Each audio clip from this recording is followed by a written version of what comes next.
Welcome back to the 2016 North American Spring Split, and we're grouping up for our second game of the day, TSM versus Immortals. And in the offseason, Wild Turtle made a big move, leaving his longtime TSM roster to join Immortals here. And Wild Turtle says it wasn't an easy walk to walk away from the team that gave him his start in the LCS.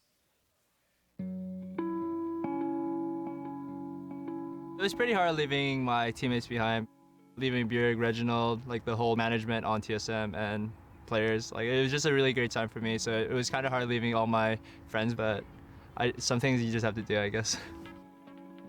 TSM was a really long story for me. It was kind of like a fairy tale story, sort of.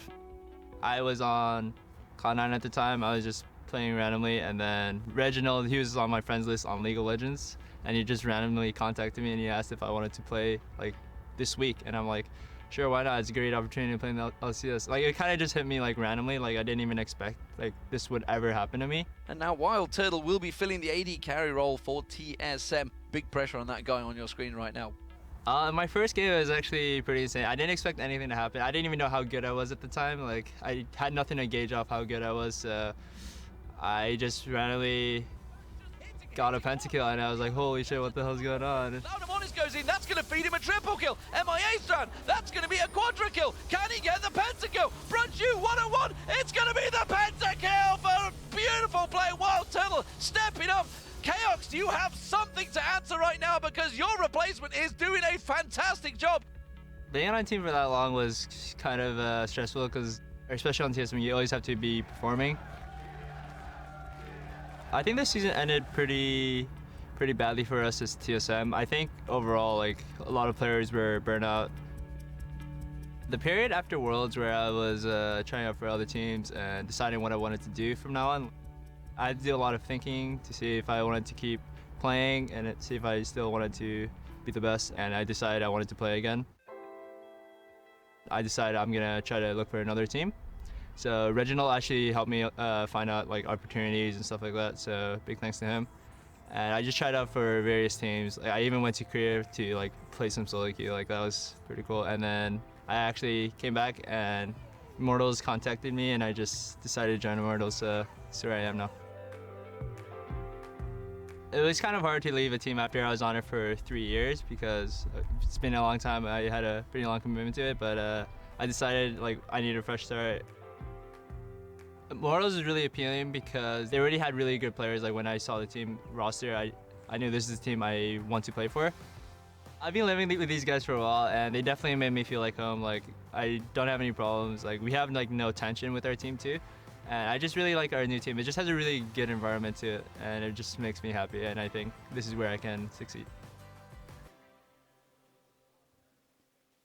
And succeed he has. Wild Turtle's been playing the Wild Turtle style and doing incredibly well with it so far. Yeah, the first 2 weeks, it looks like when Turtle entered the LCS, in a sense, playing without fear and being extremely successful, just making plays with his mechanics. He has incredible stats, especially CS-wise for the team and gold share-wise, because he was kind of carrying both games there for Immortals in week 1.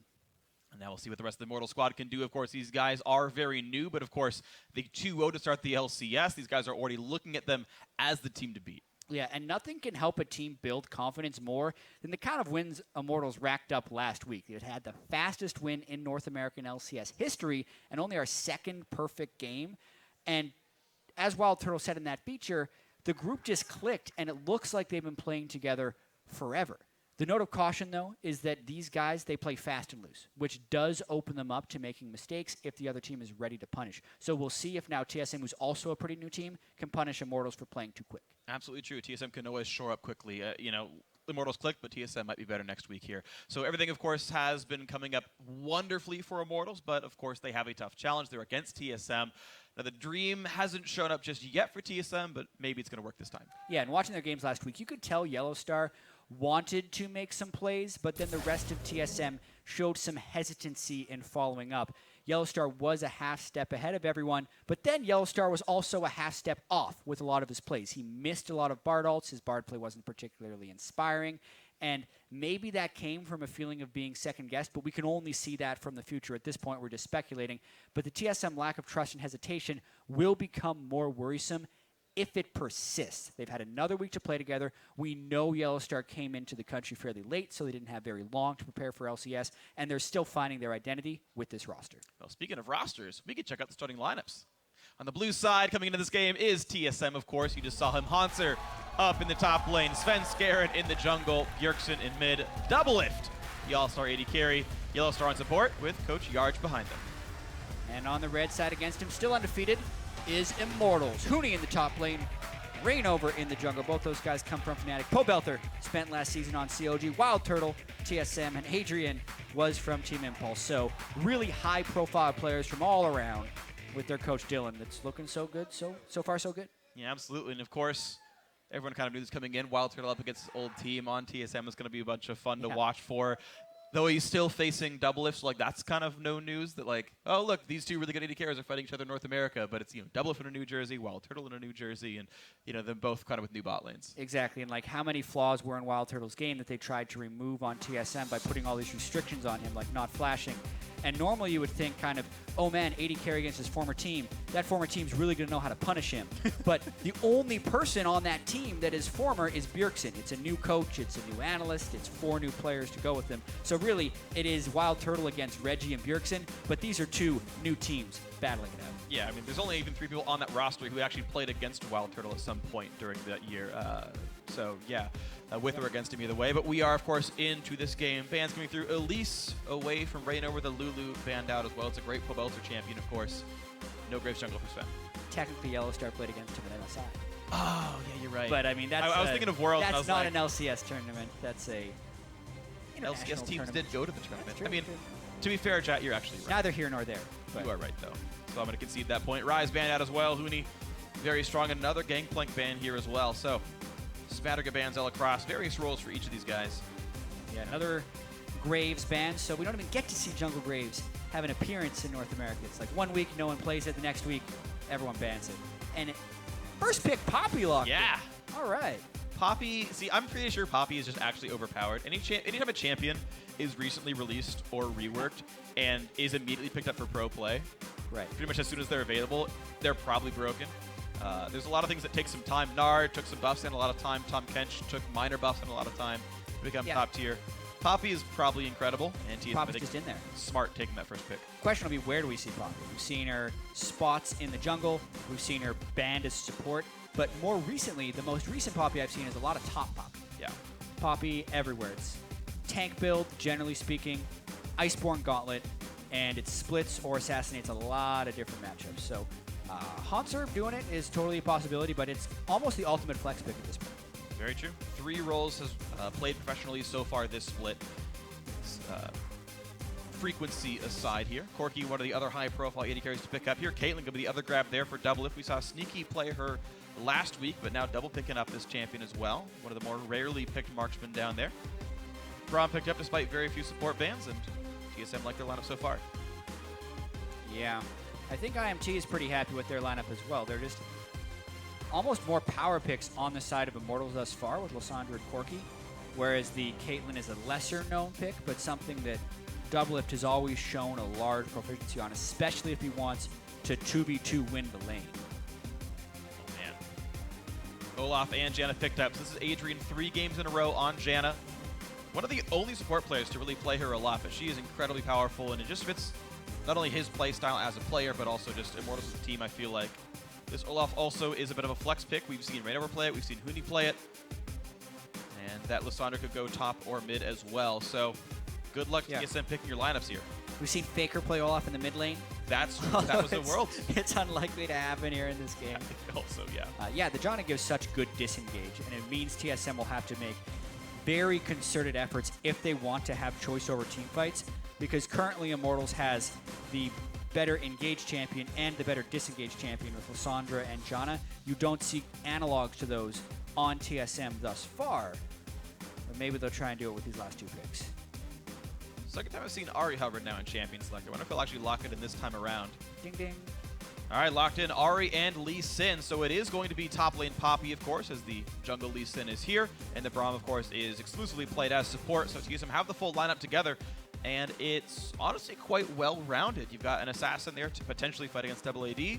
Otherwise, a mix of diving and a mix of protection. It is so hard to read lanes in Champ Select this season because of all the variants of where a champion can go. Lissandra, top or mid, Corki, mid or AD, Olaf, jungle or top. Like, really, you don't even know what this last pick is going to be going for, and that's why you see kind of the generic Ahri pick. Ahri is something you could pick into anything.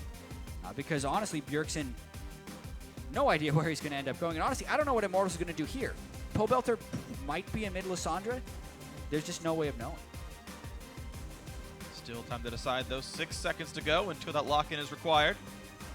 What'll happen for you, and Fiora is the pickup here. So as much as Poppy likes to build full tank, Fiora, of course, is very good at breaking down these tanks. And now the question is, how good is she at stopping the lunges via the Steadfast Presence, I believe it's called, her W that stops dashes.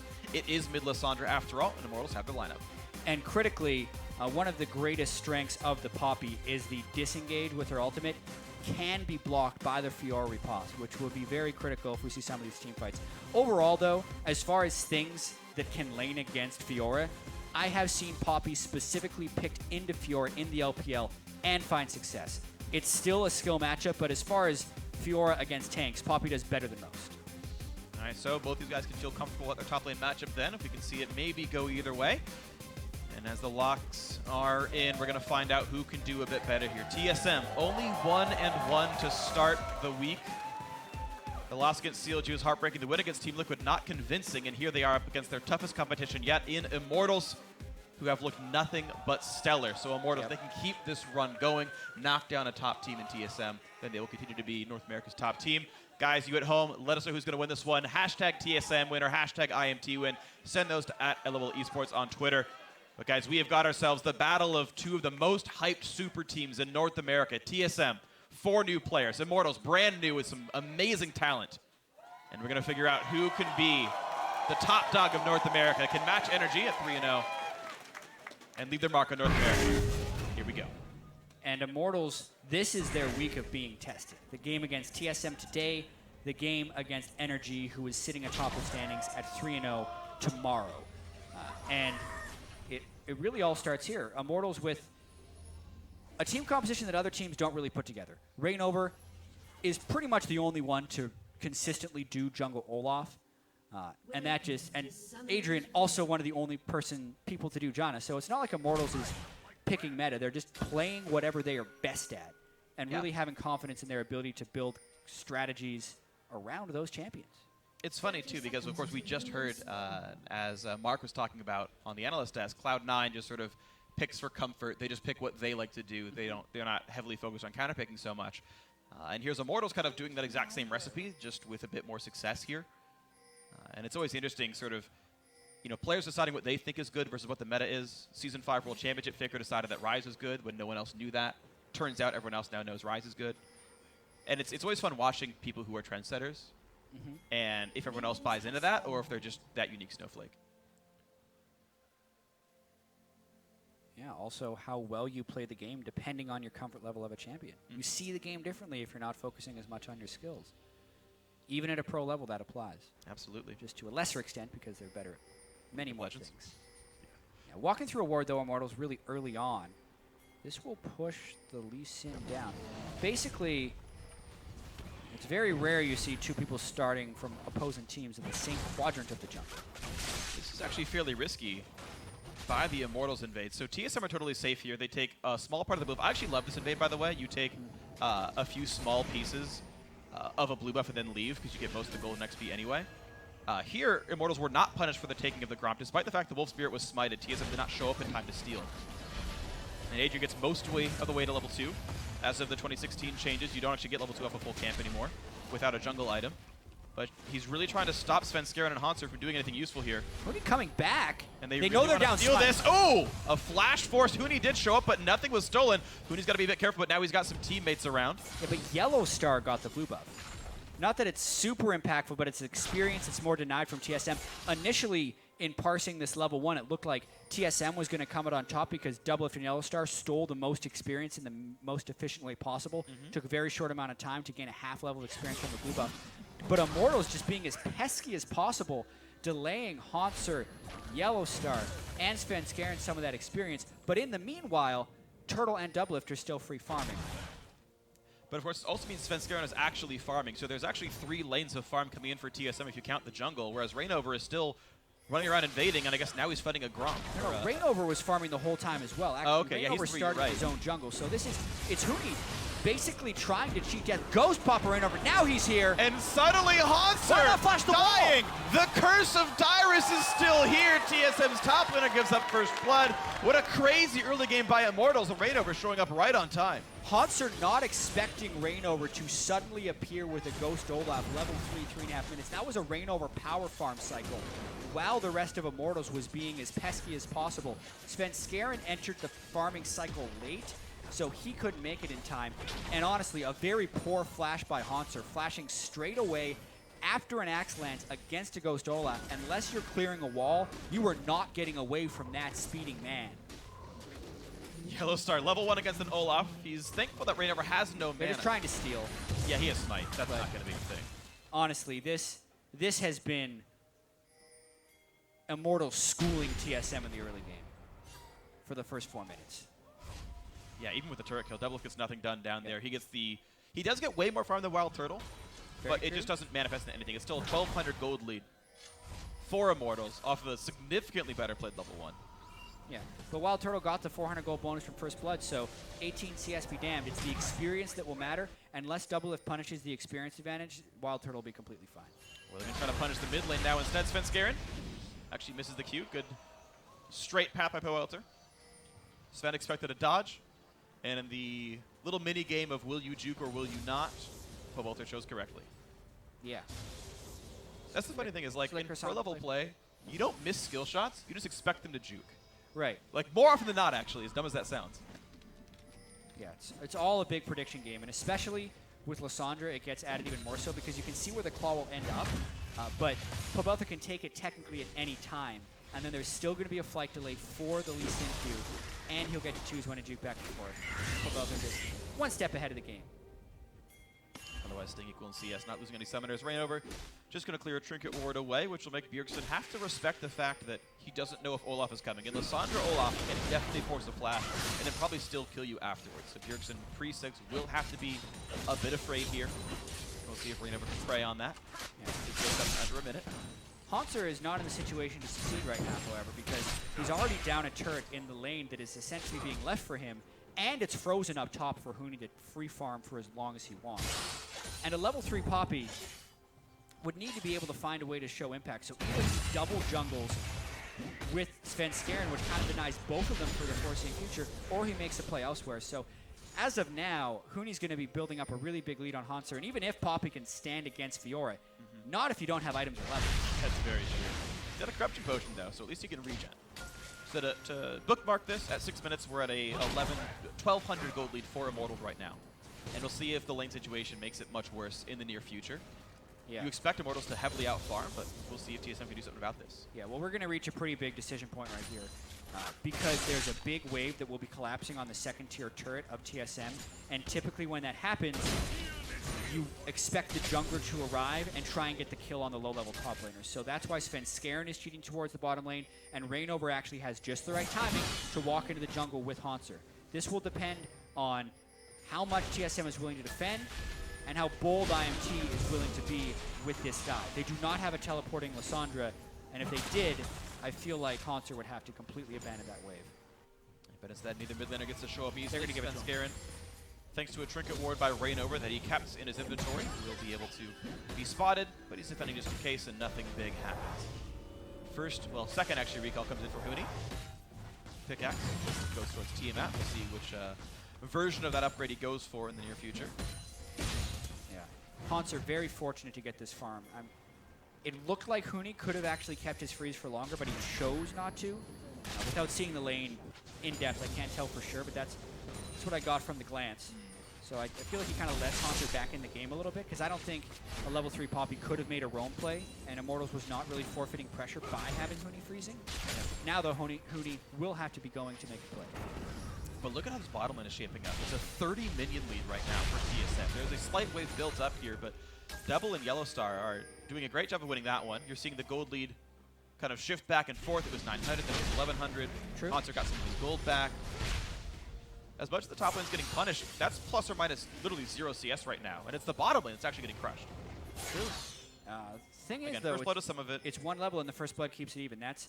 It's Doublelift and Yellowstar trying to kind of take over this game, and this is the cost of the first blood, was that bottom lane CS differential. But, I mean, it's a pickaxe versus a longsword and a ruby crystal. And unless they can go down there with some gank pressure, it's unpunishable at the moment. Svenskeren needs to be babysitting the Poppy instead of going down to punish the Corki. That could be a nice punish. There we go, good damage. Wild Turtle juked right. Yellowstar expected that. A lot of damage going through. Gets a Gianna shield and will wave clear properly. This means the wave is, or the AD carries are 17 CS opposite as this gets cleared out. Which is pretty much what they entered the lane at. That is true. That is true. It wasn't so much in the 2-on-2 as you said, the cost of the first blood. The 1,000 gold lead is not too bad when you consider that you're up a turret and a kill. That's actually a farm advantage slightly in terms of numbers, which, again, you see from the AD carries. Wild Turtle picks up the package. 1 minute late as it spawns at 8 minutes in, but chose to save it until now, until he could buy Phage plus Sheen. TSM will definitely have to recall to match the scariness of package plus 2 item Corki. Adrian sacrificing a lot to keep this wave here for Wild Turtle. A level 4 Janna was freezing a wave against a level 7 Kate and a level 4 Yellowstar, but Doublelift really needed the recall for that BF sword. And it's gonna deny at least a full wave. I wonder how long they can keep this freeze. When you freeze an entire extra wave, you can keep it indefinitely for sure.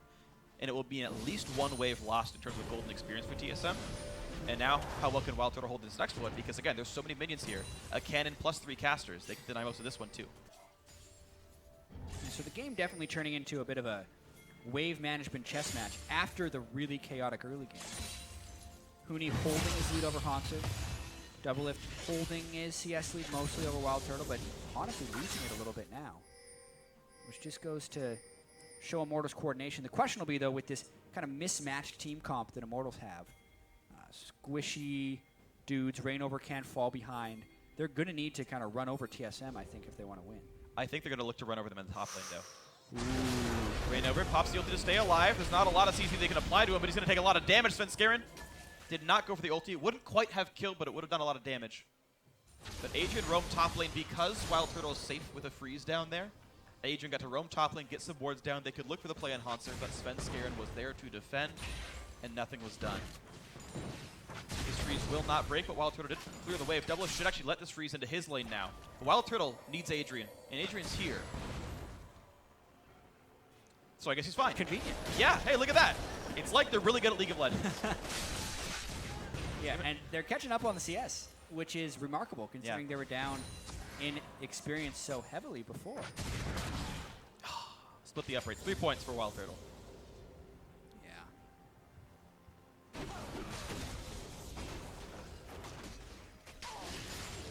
Credit to Pro Belter as well. 10 CS advantage over Bjergsen.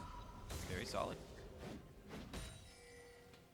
Yeah, if you were to come into the season and like power rank the teams, like just based on player skill, you'd of course give a lot of edge to Huni and Rainover, but via common perception, if you looked at Bjergsen, Doublelift, Yellowstar versus Pro Belter, Wild Turtle, Adrian, you'd probably give that edge to TSM in all 3 of those roles.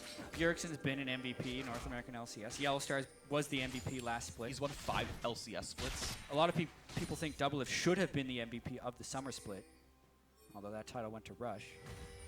So yeah, they had a lot of talent. But like we said, they haven't had as long together as Immortals. They haven't clicked at the same level as Immortals. A little bit of damage, but good play by Doublelift. EQ into a headshot auto attack's going to do plenty there. And the Gianna shield doesn't do so much. Bot lane's plus or minus 10 CS right there. Monster and Huni still in a bit of a battle. Ooh, that stun nearly got him in the wall. That could have killed Huni if the stun landed. But he's got to be real careful. There's a kickback by Svenskeren, and there's the kill, in fact. Overextension by Huni, and they're not even done yet. Rainover pops the ulti. He wants this fight, and he's going to do so much damage. Sven flashed to stay alive. Didn't need to, though. The kill comes through. Now Wild Turtle being stunned up. A lot of damage coming through. Yellowstar could not block the tornado. And the TSM chants come through after a big outplay. Kind of a weak TSM chant. They're still down 300 gold. But Hotzer made a big outplay right there onto Huni. finding a way to hit him back towards the turret because Huni was going for the vital. So greedy. Really not respecting the Poppy matchup whatsoever. And then Svenskeren was there before Rainover was, catching Rainover in a bad position as well, which leads to 2 kills for TSM. That negates so much of the early wave advantages from Immortals and gives them right back to TSM. TSM with that single kill are now winning in gold, of course. Single kill, actually sorry, 2 kills of course, I misspeak there, as of course they had killed Rainover as well. But that makes up for the turret disadvantage. Yeah, so Huni has a 1-level advantage, but the vital is behind him. Immediately Haunter's like, what are you doing, man? Pops him back up into the air, also blocks his dash away as soon as he lands down after the ultimate.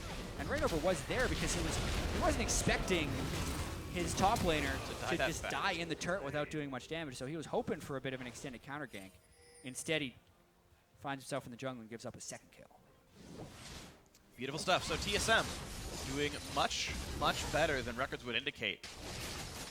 And Immortals looking to now, for the first time, have a really difficult road. I mean, their very first game of the LCS was against the Bunny Fufu version of Cloud9, which just didn't seem to have much going in the early game, and just Immortals scaled up really fast. Of course, Impulse was against that really ill-fated perfect game, and now TSM actually a team that's fighting back here. And this is the first real test for Immortals here. And of course, TSM look a lot better now after their week 1 jitters. Well, TSM has shown a lot of resilience even in their week 1 games, where they'd lose the early game, but then still make a very competitive showing. Really how they turned it around against Team Liquid, because Team Liquid did have a hefty mid-game advantage against them. And now with the Sunfire Cape, this is a point of power where Haunter is much stronger than Huni. Nice by Svenskeren. Holds on to the ultimate. No chance to repost that one. Waits long enough. And a kill goes through Svenskeren. 2-0-1. He and Haunter have done all the killing in this game for TSM. Yeah, Sunfire Cape. Easy turret dive right there. Just had to wait out the riposte, and then Svenskeren kicked him in the wall for the guaranteed Q. And a very well-executed gank against Huni, who, without backup, can't actually be safe against the Poppy Lee Sin combo. Rainover spent his time in the bot lane while he saw the top lane getting ganked. He ran down, tried to steal the red buff. Double lift, managed to pick that one up. You saw that a second ago on your screen. That's why Double's wearing a red right here. But all the pressure he gave allowed Immortals to knock down bot lane outer turret. So it was a trade of turrets at least. But of course, that kill going to Svenskeren means advantage to TSM. Rainover can keep trying to do some things as Svenskeren is still top side. Rift Herald for Dragon trade, looks like. I think the Dragon is still currently winning out this trade. Have yet to see a team execute a good push with Rift Herald minions just because they're so easy to clear. Yeah. Even though it does grant 250 global gold for the team in total, 50 gold per player. Yeah, but the value of just the first Dragon stats is to the tune of 1 to 2,000 gold. So even like this early in the game, it's still more overall stat-wise. So definitely agree in terms of Dragon being more important. We'll see if TSM can be doing something interesting with this though right now. Still holding the 500 gold lead. Yellow Star kills a pink ward. The crowd is ecstatic, of course. No, we're not doing this. We're not. I'm sorry. I really just heavily just screwed up right there. Right. Don't make me regret that, guys. Acceptable. And here we go. The attempted siege in the mid lane. Double lift is, of course, maxing traps second. That's the new hotness for Caitlyn. Yeah, just like 5 traps down in the lane. Yeah. Right as someone's trying to siege. It's pretty obnoxious, to be honest. Wild Turtle. Getting juked. See, you said pro players don't miss skill shots. They just get juked. Dodged. Rift Herald's way ahead of the game. Yeah, I mean. The higher difficulty pro player Rift Herald. Yeah, he gets stronger in LCS games. Doesn't happen. Not we true. code the AI differently on land. Alright, but it is this just line of cupcakes, and Wild Turtle, I mean, he likes cupcakes. I assume. I actually have no idea. He might actually be gluten intolerant. I actually have no idea. We should ask Adrian, but he might know. He lost at duo queue, so he doesn't actually know much about Wild Turtle after all. Ooh. Yeah, at this point in the game, it's completely equalized, and the playmaking for Immortals is really on the back of Pobelter for jumping in there and landing a stun. No cleanses on anyone for TSM. No QSSs yet built up. So really it's about Pobelter finding a flank and then everyone piling in afterwards. It's just the ward coverage is pretty nice for TSM right now. The pressure isn't necessarily there. And Haunter is real tanky, so he's a difficult person to gank. And as you had mentioned earlier, it's not a TP Pobelter. Yeah. So even It's not the same. Yeah, I was gonna for a joke and decided not to. I showed restraint right now, but yeah, with Ignite, Pobelter was not able to get dominance on the lane, despite the fact that maybe there is room for like a flash W onto Bjergsen. Who knows? But this Ignite has not paid off in anything, and getting into the back line because of TSM's ward coverage, tracker snipe on Svenskar and sight stun on Yellowstar. There's just no way in. Not yet, anyway. Yeah. And I mean, this is somewhat of the team composition they picked themselves into. Olaf, not reliable initiation. Fiora is a split pusher, but has been neutralized as of now by Hauntzer. So he will need to get, I think, substantially more items before he can start winning that again. I think there will become a point where Fiora will be able to win that, so TSM is working on a bit of a clock, but that clock doesn't hit until about 35 minutes. And TSM's clock is actually starting pretty soon because they're going to get rapid fire cannon on double lift. So okay, Bjergsen versus Pobelter. Pobelter does not seem to know right now. It depends. He's waiting for him to use a Charm into the damage and an Ignite as well. Bjergsen's going for this play. Pobelter has to not land the E. Here comes the team. He's going to ult himself to heal. Now Huni is in on his Svenskar and pops the ulti. How good's it going to be? A kick into the wall. Pobelter misses the Q. That was a miss more than a dodge. Huni wants what he can, but he's not going to get the kill before the passive of the ultimate runs out. And the Charm's going to mean his death. A double kill for Bjergsen. And TSM are ahead here. Meanwhile, a fight in the top lane. It's not done. Yellowstar overextends here trying to defend this turret. 2 versus 3. He dies. A tier 2 turret for Immortals. And this is how you know two teams are playing that know what they're doing, because when a play happens in one lane, an opposite play happens if there was a numbers advantage. There was a 2v3 in the bottom lane that was traded 1 for 2, but there was a 3v1 in the other lane where Immortals was able to pick something back for themselves. So equal in kills, equal in turrets, but the turret that Immortals killed was a better one to knock down. So honestly, slight advantage to Immortals in the grand scheme of everything. Even though it was TSM who had the more impressive play, so to speak, Bjergsen outsmarted Pobelter to wait in this brush extremely long, waited for the cooldown to be used, also waited for him to show himself through the minions, and then they also had Svenskar there to block the claw path. Pobelter ults himself for a heal. Huni tries to get as much damage out as possible, but the kick into the wall delays things.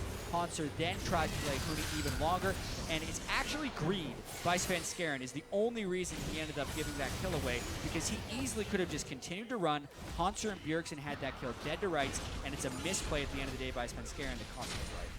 Unfortunate there now. His first death of this game for TSM. Small miscue by Huni as well. He didn't actually land his second lunge after he popped ulti, so he didn't have the cooldown refresh either. Had to flash to auto-attack Sven, which wasn't enough damage to kill him. And a lot of that could have changed around if he got the heal from that ulti. Either way, as you say, pretty close to equal trade. Adrian trying to play Peel as best he can. Has Frost Queen's Flame done as well. Introduced to Lucidity Boots.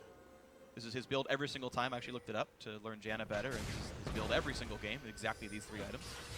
They normally win by now, so I have no idea what he builds next. Actually, it's Locket, but after that, I have no idea.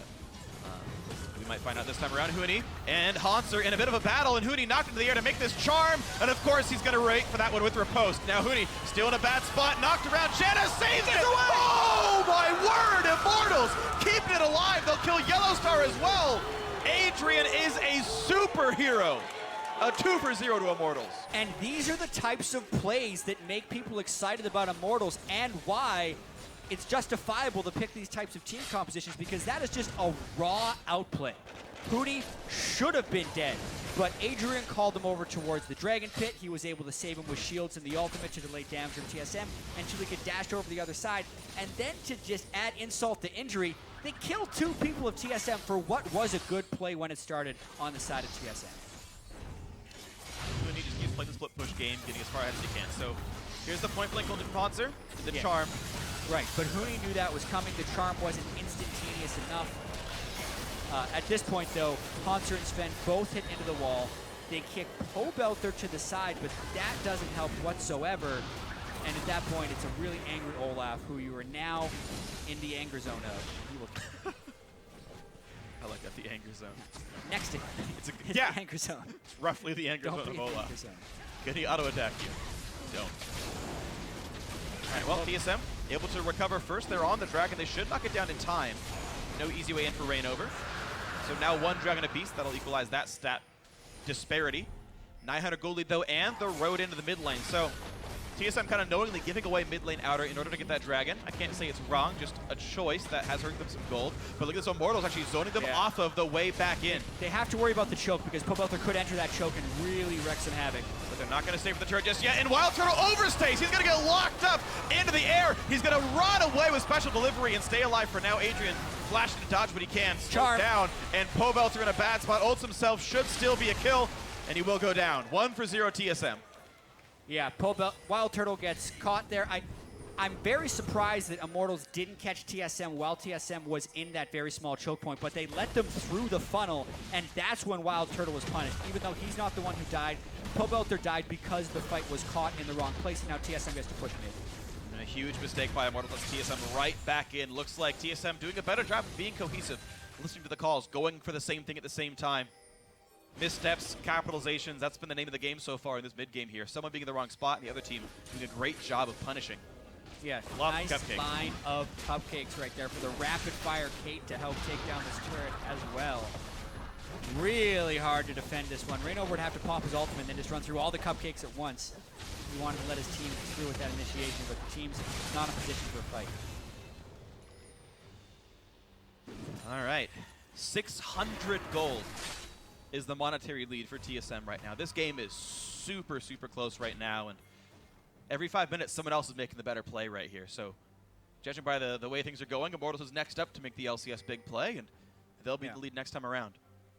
Yeah, you're right. Most of this game has swung on outplays. Yeah. It hasn't been as kind of raw and mechanical as you'd think. Oh, they had 4 people here, therefore they pushed down the turret, and the turret was backed away on, and then they teleported here to force this play. It was kind of just, all right, there's 3 people against 3 people, and they're going to fight. Yeah. And we will see what the result of that fight is. People dying, which is great. My favorite part of League of Legends. Yeah, the Iceborne being completed on Hanser just increases his stickiness. So much on Poppy. And Wild Turtle, of course, always has to be afraid. The engage range of Hanser is actually roughly Wild Turtle's auto attack range. So if you can ever hit Hanser, Hanser can hit W and E and say, you don't get to run from me without flash. Right. And Turtle will have to be afraid of that. Agent will have to be the one peeling, essentially. And it also feels like Hanser, the majority of his ultimates have been for point-blank knockups to try and chain CC. I'm waiting for the moment where he winds one up and, you know, knocks someone significantly away from the fight. It's kind of hard against the front line of Immortals, though. Huni can riposte it, Reignover can ignore crowd control effects, take to the face and not be phased. But if he ever sees an opportunity to hit back Pobelter or Wild Turtle, it'll completely change the face of the game. It's one of the most powerful aspects of Poppy, but it's very rarely able to be utilized, I would say. Sure. Oh, wow, that charm right there from Fog of War. Pobelter down to half HP. Sven once in. Takes a lot of damage for just that, though. Ulti comes across, only hits 2, but a second charm on a Pobelter. They don't quite kill him off, though. And now Reignover is in the anger zone, kills off one already. And Pobelter buying some time in the front lines. There's the knockback. They got rid of one of them. That's Janna, who's gone from this fight. TSM regrouping 4 onto 4. The stun onto Huni. A double kill for Hanser. And they're going to keep on pushing forward. Yellowstar, though, in the danger zone as well. Gets picked off. Another 1-for-1. Now Wild Turtle going to get chunked. Kills everywhere. Hanser going to tackle him down. It's a 4-for-3 in favor of TSM. And now Adrian is running and running and running, and he will get away. But advantage TSM. Another bloodbath of a fight. And this is started by TSM landing a charm and everyone making the call to go. There was not the hesitancy we saw from them last week. And even though everyone wasn't perfectly in position at the start of the fight, Hanser actually took a while to run up. They trusted the call, and ultimately they win the fight just barely. So what can they get off of this one, of course? They get to shove the waves in. Billion 2-2 already gone. There's that charm on Pobelter. Charm 1 onto Pobelter. Cycle it a little bit more. Sven goes in and takes some damage, but Yellowstar clearly made the call to go. Charm 2 onto Pobelter. They suck him in there. And then here, Hanser starts charging up the ultimate, and see you later, Reignover and Adrian, and that was the fight changer because Huni thought he had friends. They could have been in a position to win, but the Poppy ult was a fight changer, as we just talked about how it can be. Massive play there by Hanser, who then changes the fight and also has the Iceborne Gauntlet to finish the fight. Wild Turtle just getting the damage just barely off on Bjergsen, who jumped in to get a little bit more damage to make that dive work, and then thought he could flash out in time. Good target selection by Wild Turtle. That's actually one of the skills that I value most highly in high-level AD carries, is that you normally hit what you're allowed to hit, which is tanks, But when they realize this guy's out of position, I can walk a step forward and kill someone like an Ari. That's, to me, a mark of a really, really great player. Wild Turtle right on the money there. Immediately switch to the right target. That's actually very impressive to do that so quickly. Yeah, Wild Turtle gets himself into dangerous situations because of that sometimes. But honestly, as you say, his quickness to prioritize for a squishy and almost try and play an AD carry like an assassin, really prioritizing the squishy targets, has set him above other AD carries in the past. Wild Turtle right now, kind of the best contributor on his team, 6-1 and 6. Not to be outdone by 3-1 and 3? Yeah, because 3 adds to 3 and makes 6. Yeah, and it's 6. And my brain. So he's contributed on 6 of the 8 kills. That's what I meant to go for. Not be done by Adrian's James Bond cosplay via his score, but still, the bot lane doing quite well for Immortals, and we're going to see them roam up to the top lane. A little bit of warding anti-synergy, double ward to the same brush, but they will cover everything up cleanly enough. Gold lead only 2,000. Again, very, very close game, but TSM are eking these small edges. Yeah, Wow, Hanser. Yeah, I mean, oh, and he stops the dash. Brutalizing Huni right now. Again, just shade stunning him. Dear Lord! Hanser smashes Huni. Without taking a single point of damage. This is why people do pick Poppy into Fiora occasionally if you do it right. But also, why is Huni even putting himself in a position to fight at this point? He has 2 items. Hanser has 3.5. Not to mention the armor he's going to need against Huni. Just a total one-sided affair there. Hanser showing up this week. Even after the rough start, has been able to recover. 100% KP. I mean, like, just compare the rest of his team. It's like, 7, 6, 5, like 11 out of 11. Hanser, the As one top player laner. you would not consider like the super team member. You know, just coming over from Gravity. I mean, he's a good top laner, but he's showing up so well. Now TPing in to make Baron happen. This is actually super dangerous because Huni's up in 4 seconds, so the split push advantage has been forfeit. TSM also at half health from this Baron. This is certainly a fight. Pobelter has ultimate. Here he goes. Who's going to get the steal? Rainover is in, and the spike goes to Rainover. That's an Immortals Baron and a kill, and they keep going. Hanser, Doublet, both being attacked. Double does, in fact, go down. Huni gets a 3rd kill. This is a slaughter. A huge mistake by TSM. Yeah, remember when we said that this game hasn't really been decided by good or bad calls and it's mainly been about outplaying? That was a bad call because they had Hanser already killing Huni and a split push advantage, and then they basically opt in for a 5v5 in the Baron pit after taking damage and a 50-50. Immortals also wants TSM at his choke point. Like, everything goes wrong. Spence Garen's chased down while they lose the inhibitor, and TSM throw the game away. Mid lane, tier 3, tier 2, and inhibitor all going down. Nothing else to grab. Of course, everyone, I believe, was actually alive to still receive the Baron buff. So Immortals have a full power Baron, and they are ready to just crush this game. Literally everyone on Immortals could make it to the Baron pit for a 5v5 before TSM could kill the Baron. And now they just get to reap the rewards of that. 50-50 smite, so great job by Rainover. But just looking at this, Pobelter's full health and has a chance to go in. Then Rainover is unstoppable. You cannot stop him from going in for a smite. Smite 91 health early. Or it was smite E from Rainover that gets it. Hanser also uses smite, I think, in there. So super slow-mo would be done for that one. But honestly, when they're funneling in against a Corki Lissandra and opting into a Baron fight at the same time, that is just never the call you want to make. They thought they could peel. Yellowstar landed the ulti. It actually did stun up Rainover, but it just didn't die in time. Rainover was able to get into range, even through the Yellowstar ult. So, unfortunate stuff by TSM. They went for a committed call. It did backfire. Immortals only, again, 2,000 gold up in the driver's seat for now. Yeah, it's true. Because there's still a very strong Poppy right now. Hanser full tank with the Thornmail. Very hard to kill him, no matter how much true damage or magic damage they can throw at him, which is actually a lot. So I'm a little surprised he's prioritized armor so heavily and not more health. Yeah. Huni can do 40% health true damage if he gets all 4 procs. Rainover can use his E for true damage. Corki does half magic damage. Actually not that much physical damage on the Corki's more like a 75-25. It's like, yeah, Yeah. Rainover and part of Wild Turtle and part of Huni. But this choice went for either way. We can analyze damage taken afterwards. Rainover, face taking a lot of damage, has to ult to get Breath of away. the traps. He ate a cupcake, he's gonna eat all the rest of them. Wild Turtle getting what damage he can, but Huni gonna dodge away to get out from the Hanser tackle. Half HP though on this team. Wild Turtle getting poked just a little bit as well. I feel like he was taking the damage from every trap as he was running through as well. So he's like, you know what? I should not kill myself on these. Yeah. And then Double It very quickly replaces them. Yeah, That they base, are off though, ammo. the base actually just lost a Nexus turret because TSM, with an embattled defense down here, they didn't stop the wave from stacking. So even with that, Immortals with a successful push. Yeah. Well, in terms of gold, the Nexus turret gives much less than a tier 2, and so if the base never dies, it's technically the right choice by TSM. Still a risky one, of course, because now a game-winning push is that much easier. But TSM have pretty much stopped the Baron take, and we end up at a 1,700 gold difference.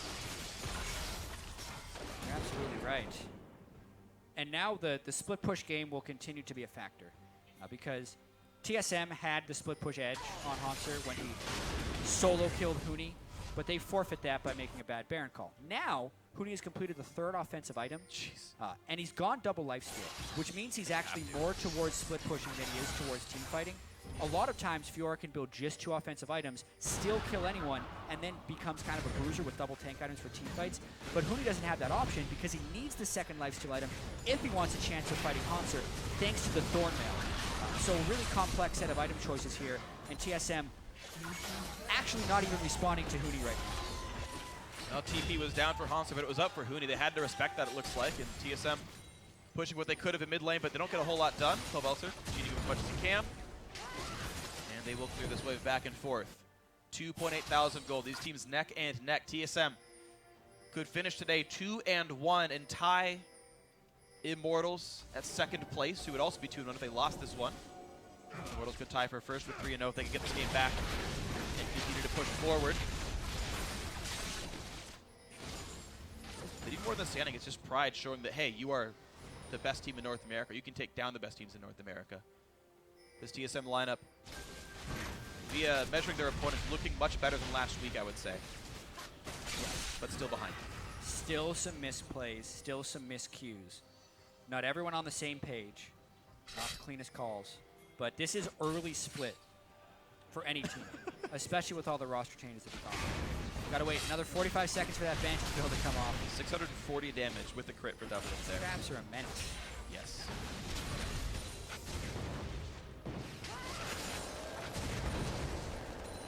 Again, Immortals don't have the best engage tools ever.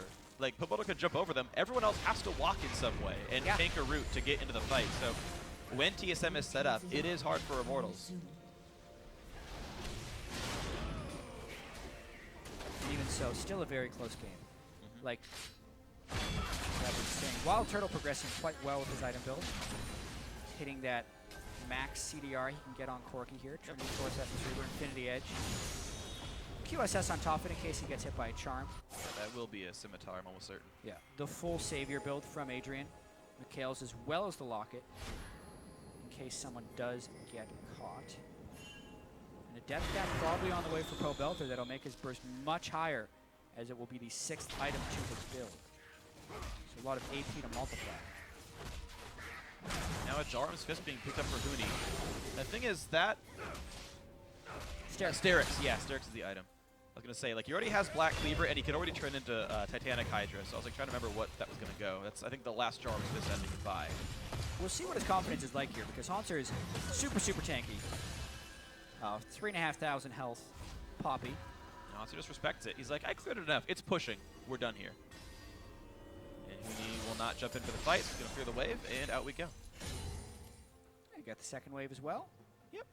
And that wave will push back in. So Dragon in 20 seconds. Immortals only has 2. TSM only has 1. Baron is up in 6th, though. So if you go for Dragon, you always risk the comeback Baron. And it's going to make that risky for either team. Fighting right now over Baron ward control. Currently, Immortals controls that, but that could always change. Huni, look at that true damage on a Hanser. Dashes right in, but he landed the auto attack. That actually still hits. So we got the reset on the dash. Yeah, sometimes when Fiora plays Super Teams, you run out mono before. Oh, Doubleth got caught! And he's gone already, so here comes the rest of the fight. Wild Turtle running from Bjergsen, but Bjergsen will get revenge on his old AD carry. It's 1-for-1. AD carry's gone. Hanser knocks back the Lissandra, and Hanser is now on the run, but slowed by the Rain over Axe. Has to flash, but could get caught again. Huni really wants in. The Q's going to be back up. He's going to land that one. Gets the move speed. He's going to get the kill from across the wall. Nicely done, Huni. And Immortals in a 4 versus 3 are ready to push. And I can't believe I didn't see it before, but Immortals certainly did. 37 minutes into the game, there is no Mikhails, no cleanse, and no QSS on a double lift. So all it took was a Pobelter flash ultimate to delete him from the map. But they still have to collapse in afterwards, and the fight continues. Hoodie's pretty aggressive, but still it's a 4 versus 3. So down goes Yellow Star, 4 versus 2 underneath the turret. But Immortals have, of course, a wave. Hoodie already pushed that one in. Bjergsen getting what poke he can. Hoodie very low, rain over, pretty much dead as well. Double Lift is back alive. They're not going to get any more of the inhibitor. This team will run, but Bjergsen really wants in. Goes for the charm. Pobelter goes in though, and they're going to delete TSM. A double for Hoodie. In comes Double Lift, but he's got to be real careful. He is alone. He is fighting Rainover, and he will not kill Rainover. He will kill Hoodie, but he's going to go down. Everyone is dead. Hotzer is up in 5 seconds, but there is only one Nexus turret. The turn from Immortals, so impressive, and they make the plays to win this game if they can take down the Nexus against Hotzer. I think it's going to be enough. It's not a lot of damage, but there are super minions and there are no respawns. This should be the game. Back comes Rainover. Down goes the Nexus. Immortals 3-0. Wow. We'll have to see that catch at the end by Pobelter, but it's just recognizing when you have an opportunity and being able to make those fearless calls. We saw them 2 times there in the last 2 minutes for Immortals, and both of them were from Pobelter's Lissandra ultimates. He jumps onto Double Lift when there's no items or summoner spells to get out of it, and then again when Bjergsen sees the opportunity to turn, they didn't expect the Lissandra ultimate to be returned from cooldown, but the cooldown boots some nice 15% per level runes, puts a CDR at 25% on the Lissandra. It was up again, and it ended the game on a 60-second cooldown. Beautiful stuff, and Immortals have to thank the lucky stars that they managed to get that Baron fight, though. Yeah. The steal and the 3 or 4 kills. Yeah, Immortals was willing to pull the trigger when the opportunity presented itself, but TSM, and especially Hotzer was crushing Huni in a lot of these side lanes. Yeah. And if it wasn't for that Baron decision, which is hugely questionable from TSM, Immortals never would have been in that 35-minute position to get something on a double lift. But the decision of the Baron and the decision of double lift to not build the QSS, as well as Yellow Star not building a Mikhail's Crucible. He went for the Zeke's Herald and the Locket instead. No way of getting out from those lockdowns. There wasn't a QSS on Bjergsen either. Like, Pobelter was put in such a position to succeed, Yeah. because no one was going to be cleansing his trump card. Yeah, I completely agree. Someone needed to make that choice to get someone out of the catch potential. Did not happen. Maybe some more minor tweaks that TSM need to figure out, because everyone having to... It's interesting because Immortals plays the same roles every time, right? Everyone's going to do the same things. Like the damage graph, if you look at it, Yeah, like so Rainover's like right up there with the rest of them. And Adrian will always peel for you, and he will always get your Mikhails, and you always know you're going to be fine. And he made so many saves that game. TSM, by almost having like a bigger playbook, like sometimes things slip through the cracks. So that this wasn't down in the playbook yet. Sorry, no one could have stopped the Lissandra. Whoops, and there went the catch by Pobelter. So, absolutely impressive by him, of course. Yeah, and the itemization playbook. Against Lissandra, you need a QSS 3rd or 4th item. We actually do have the catch in the mid lane because it was surprising. At any point, you can flash ultimate from Lissandra because we were watching the fight in the bottom lane. And let's just roll this to see exactly what happened. Pobelter on the side, TSM looking very aggressive. Wow, the tornado from Fog. Yeah, I mean, just a flash ult on a double lift totally deletes him from the map. And like you said, the tornado from Fog to set it up. Turtle went in as well. Like, the whole team just decided to commit. Yeah. And that's how the game turned. And it was just barely enough. Yellowstar couldn't block enough for the damage with the shield up there, couldn't land, block enough for the shots, and goodbye. It's not like Devil was that badly positioned, but didn't see the tornado in time. That gave the 1.4 seconds, whatever the timer is, that was required before he landed on the ground to start the cast animation and land. Even on a disengaged champion, Adrian makes the beginning of the initiation. The game-winning pick on the full-range Giano tornado. Beautiful stuff there by Adrian. The rest of Immortals, great win for them. And to walk us through that crazy fight around the Baron ramp, we're going to send it over to Zyrina, the Telestrator. Thank you very much, gentlemen. And yes, I'm going to go over a play that actually ends up being 4 for 3 in favor of TSM. But this is a play that actually has a lot of great interactions in it that are so hard to see in the micro sense. So I actually want to break this down and talk to you guys about some of the new things we're seeing on the Rift here. The top Poppy and the Caitlyn, which was only played once prior.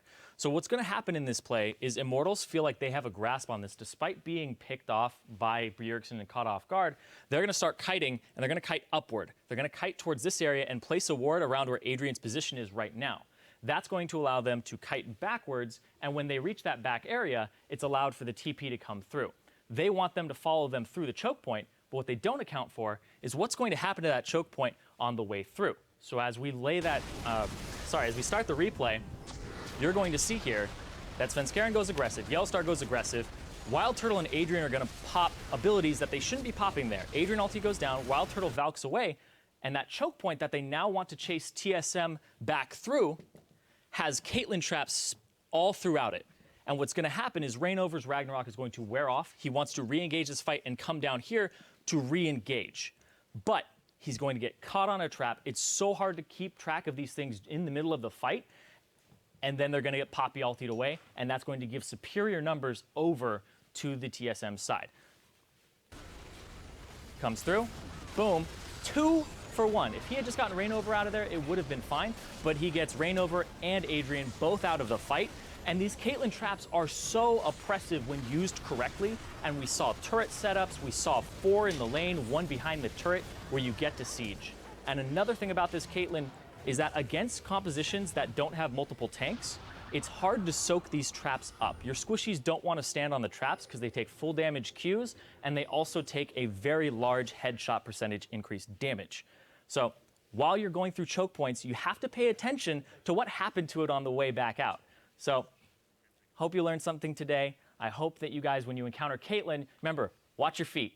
Now, let's hand it off to Dash with some victorious interviews. Thank you very much, Irene. I am here with Wild Turtle and Adrian. 3-0 now for Immortals, so off to a good start. However, this looked like the toughest game for you guys so far. So Wild Turtle, coming to you first, what was it about this game that made it so much more difficult than, let's say, an 18-minute perfect game last week? Honestly, I think TSM played really well that game. Despite the mishap in the 2v1, they played the mid game, and they were really good at pressuring the map. And it was really hard for us to do what we wanted because we usually were able to do a lot of plays, get the Huni split pushing going, but they were able to negate that early on. Poppy was actually, Hanser was actually winning that matchup for a little bit until Huni got more items. Yeah, I think TSM were in control from some of that game, but we eventually got control back at the Baron fight, which was pretty awesome. The Poppy Fiora matchup was definitely a fun one to watch. Adrian, I got to come to you. Explain to me the level 1 that happened here, because it was very tough from our perspective to kind of figure out what all was planned and what was being done in the moment, because you guys had that late invade onto the Gromp, which was the same side that their jungle and top laner were starting on, and then we saw this kind of continuous dance around the top lane turret. So can you kind of break down what exactly happened in that level 1? We wanted to secure a lane swap and to secure that side of the jungle, but they did the rolls for some reason, and then they were completely on the wrong side of the map when they were lane swapping. And so when you run into a situation like that where you have this plan, how did you guys pivot, and what's the communication like on the team? Who's taking over as the main shot caller in these early stages of the game, reacting to what was planned and then what actually happened? I think everyone was just talking and giving their opinions, and we just picked what we felt was best.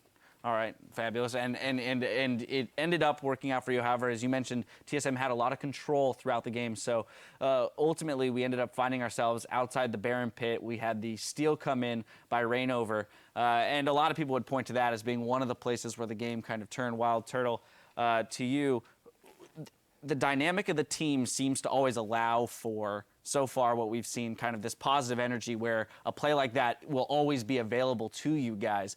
Do you feel like through practice and games so far that you guys have kind of reached that S-tier status as a team in terms of dynamic and the way that you're able to communicate and make split-second decisions around the map? Yeah, I think our communication is really good. We still have a little bit of mistakes. Sometimes people are on the wrong page, but overall I think our team communication is pretty on point. We usually don't miss a beat when it comes to plays like that. We know what we want to do, and I think we just executed well. TSM did play well around that, but I guess they had a big throw at Baron. Now, naturally, a 3-0 start, a lot of people start looking at you guys as, well, is this going to be the next 18-0 team? Are they going to go undefeated? You know, so expectations can definitely be high, and then throw on top of that the 18-20 minute second, perfect game last week. Adrian, how is the team dealing with some of kind of the rising expectation and pressure that adds? I don't think anyone really feels any pressure to like play better. Like we just play the same with everyone. Like we don't underestimate anyone or overestimate them. We just play it the same. In this game, TSM, Immortals, you've had experience now playing on both. What would you say is the difference between your experience on TSM and Immortals that let you come out on the victorious side this time around? I think I just have like a lot more freedom on Immortals because I just pick whatever I feel like is strong, and I give my opinions on what I feel is strong. So it gives me more confidence on what I'm like buying or what items I'm buying and like what champions I'm playing. And I just have a lot more freedom around that. So I definitely feel more confident in my champions. So I think that contributes to my play a lot. In this matchup, we saw the Corki versus the Caitlyn. Can you just speak to me as a marksman about kind of the strengths of Caitlyn? As Irene mentioned, we haven't seen too much of it played as of yet, but she is kind of creeping her way into the meta. What are her big, pros versus cons? I think her biggest pro is how the traps work now, because you can get 5, and late game, like I'm pretty sure like people are maxing Q and then like the traps right after, and once you get the traps max, like you have a lot of pressure on sieging turrets, objective control, and Caitlyn's definitely like really annoying that game. Like she was like zoning us from ever walking up to get any mid vision because she had 5 traps in the mid lane, and that was pretty annoying. So that was like her biggest pro. And one of her cons is I don't think she's like too strong early game, and she's strong, but like she's not like Kalista strong basically. Right. Yeah. All right. Finally, Energy tomorrow, Adrian, the other undefeated team left in the North American LCS. What are the big things that you guys are looking at to attack when you take into consideration the roster that they're fielding? I think their 2 Koreans, Impact and GBM, are really good, but I think ours are better. All right. I like to hear that confidence coming out of these guys. That will no doubt be a fantastic game tomorrow. Congratulations once again on the victory today. Now we're going to head off the Rift for 3.5, but when we return, we'll follow Team Liquid as they look for their first win against Counterlogic Gaming. Stay with us.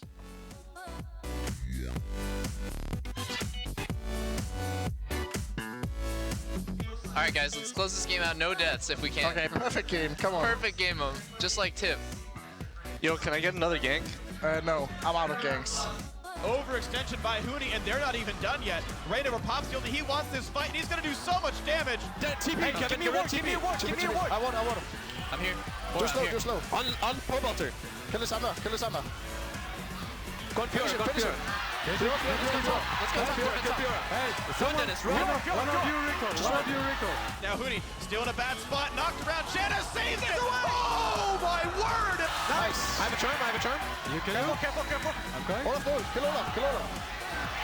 I'm a charm. I'm on Corki. Kill him. I'm on Brom. I'm just hitting Brom. I got it.